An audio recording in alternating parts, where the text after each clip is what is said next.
Hello student,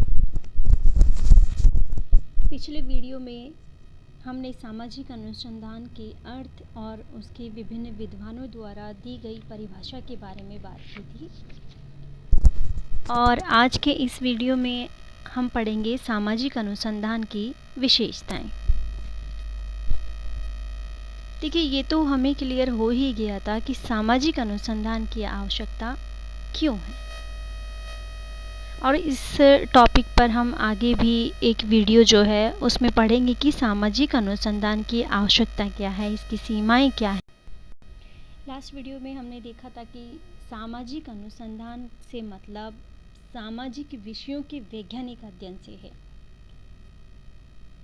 अनुसंधान का अर्थ ही होता है किसी भी समस्या का चयन करने के बाद वैज्ञानिक पद्धति यानी कि वैज्ञानिक पद्धति के जो स्टेप्स हैं उनको फॉलो करते हुए यदि कोई अध्ययन किया जाए तो उसे हम अनुसंधान कहेंगे। और यही अनुसंधान जब समाज के क्षेत्र में किया जाए, सामाजिक रूप से किया जाए, समाज की किसी समस्या को लेकर किया जाए, तब हम इसे सामाजिक अनुसंधान नाम देंगे।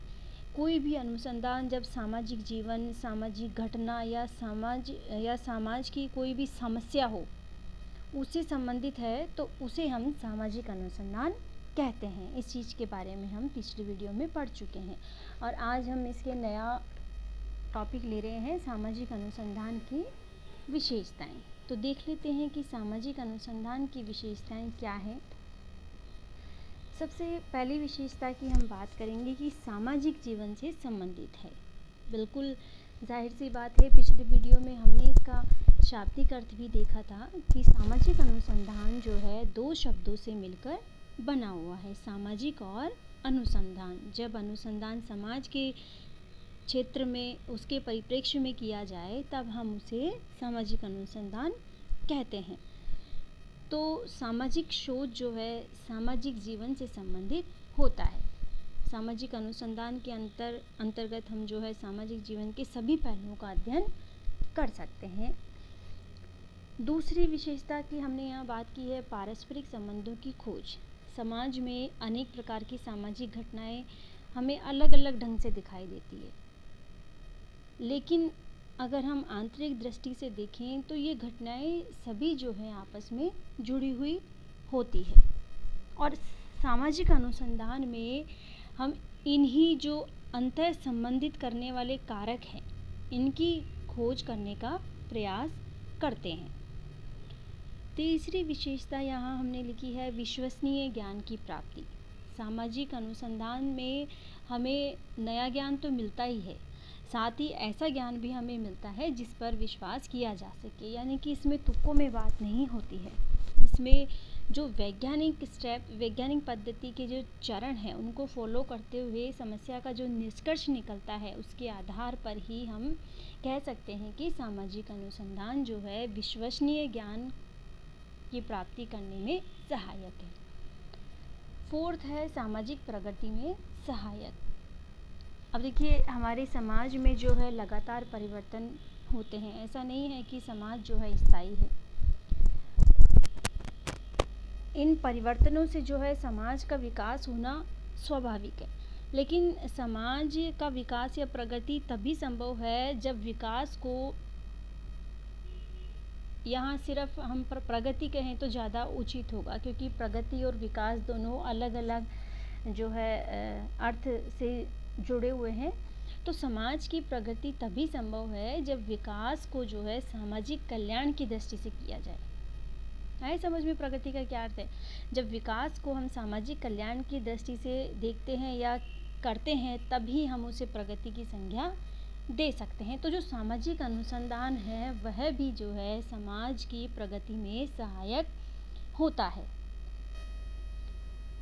नवीन और प्राचीन तथ्यों की खोज। सामाजिक अनुसंधान के माध्यम से सामाजिक जीवन से संबंधित तथ्यों की खोज होती है और तथ्यों जब हम खोज करते हैं तो ये जो तथ्य है जिसकी हम बात कर रहे हैं इसको हमने दो भागों में बांट दिया होता है ना। प्राचीन और नए समाजशास्त्र के अंतर्गत व्यक्ति और समाज का अध्ययन किया जाता है और ये दोनों ही क्या है, गतिशील है। इस गतिशील प्रकृति के कारण ही जो प्राचीन तथ्य है उनको नवीन परिस्थितियों में लागू करके सामाजिक अनुसंधान की प्रक्रिया को आगे बढ़ाते हैं। देखिए यहाँ पर दो तथ्यों की मैंने बात की है, तो इसमें पहला तथ्य हम इस बारे में अगर हमारे सिलेबस में हुआ तो हम आगे पढ़ेंगे कि सामाजिक अनुसंधान में जो है तथ्य मुख्य रूप से दो प्रकार के हैं। पहला है प्राथमिक तथ्य, दूसरा है द्वितीयक तथ्य, और इनके बारे में डिटेल में हम आने वाले वीडियो में देखेंगे। इस वक्त हम सामाजिक अनुसंधान की विशेषताओं को पढ़ लेते हैं। छठा है पुराने तथ्यों का पुनर्सत्यापन। ठीक है, समाजशास्त्र की विधि या नियम केवल नई घटनाओं की खोज में ही नहीं है। समाज गतिशील है और इसलिए ये जरूरी है कि समाज से संबंधित उन तथ्यों का भी हम समय समय पर पुनर्सत्यापन करें जो हमें पहले से ज्ञात है, क्योंकि जो पहले से ज्ञात है जरूरी नहीं है कि वो 100% सही हो सकता है उसके बारे में, उस पुराने निष्कर्ष के बारे में हमें उसमें ऐड करने के लिए कुछ और नया मिला है। उस पुराने को और अधिक सार्थक बनाने के लिए हमें जो है उसका पुनर्सत्यापन करने की आवश्यकता होती है कि उन तथ्यों की वर्तमान में कंडीशन क्या है, पहले की तुलना में उसमें क्या परिवर्तन हुआ है ना। तो इस तरह से सामाजिक अनुसंधान के द्वारा ये नहीं है कि हम सिर्फ नए और नए और नए की तरफ ही बढ़ते जाएंगे, बल्कि जो पूर्व में स्थापित है उसमें भी हम कुछ खोज करके कुछ उसमें ऐड कर सकते हैं ताकि हमें उससे भी कुछ नया मिले। ठीक है। सातवीं है सामाजिक अनुसंधान की प्रकृति वैज्ञानिक है। सामाजिक अनुसंधान में समाज से संबंधित नए जो तथ्य हैं इनकी खोज करने में पूर्व से विदित तथ्यों को सत्यापित करने के लिए अनुमापन, कल्पना तथा दर्शन का सहारा नहीं लेकर निरीक्षण, परीक्षण, प्रयोग, विश्लेषण और निष्कर्ष निरूपण पर आधारित वैज्ञानिक पद्धति का उपयोग हम करते हैं। इस बात पर, इस टॉपिक पर या इस बिंदु पर हम पहले भी बात कर चुके हैं कि सामाजिक अनुसंधान की प्रकृति वैज्ञानिक है। हम उसे वैज्ञानिक क्यों कह रहे हैं?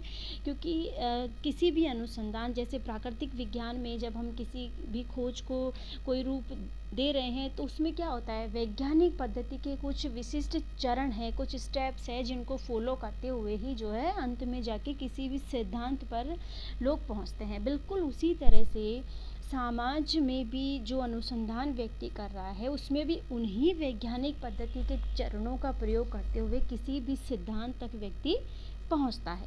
इसलिए हम कहते हैं कि सामाजिक अनुसंधान की प्रकृति भी क्या है, वैज्ञानिक है। आठवां है सामाजिक अनुसंधान अनुभव परक है। सामाजिक अनुसंधान का कार्य कहीं सुनी सुनाई बातों पर आधारित नहीं होता है, बल्कि अध्ययन करने वाले व्यक्ति के द्वारा स्वयं अनुभव किए जाने वाले और ज्ञात किए जाने वाले तथ्यों पर आधारित होता है। यहाँ तक कि उसमें जो व्यक्ति अध्ययन कर रहा है उसके स्वयं के विचारों को भी साइड में रखकर वैज्ञानिक पद्धति का उपयोग करते हुए ही वो सामाजिक अनुसंधान को आगे बढ़ा सकता है। सामाजिक सिद्धांतों के निरूपण में सहायक है।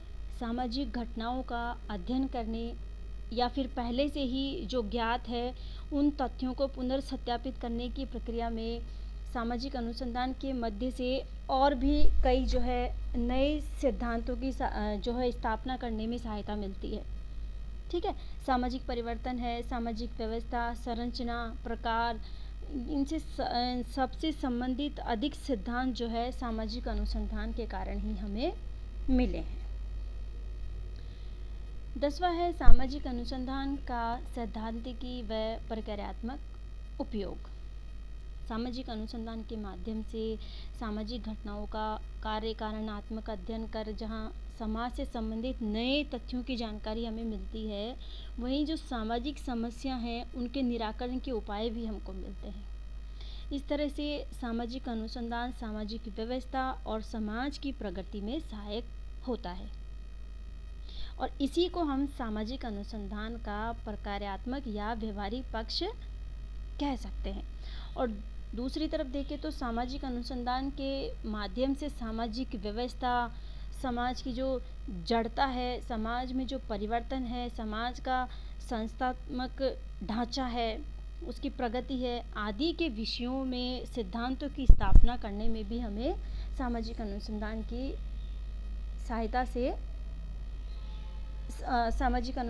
सहायता से ही ये संभव हो पाता है।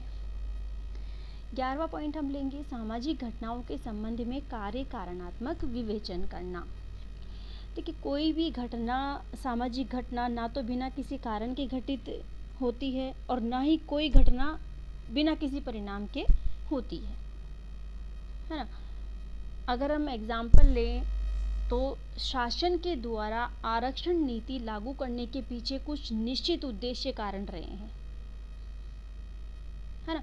और जब आरक्षण नीति लागू हो गई है, उसको कार्यान्वित करने का जो प्रभाव है, आरक्षण के कारण जो इन व्यक्तियों को लाभ हुआ है और शेष समाज पर इसका जो असर पड़ा है, तो ये सब, इसका अध्ययन हम कैसे करेंगे?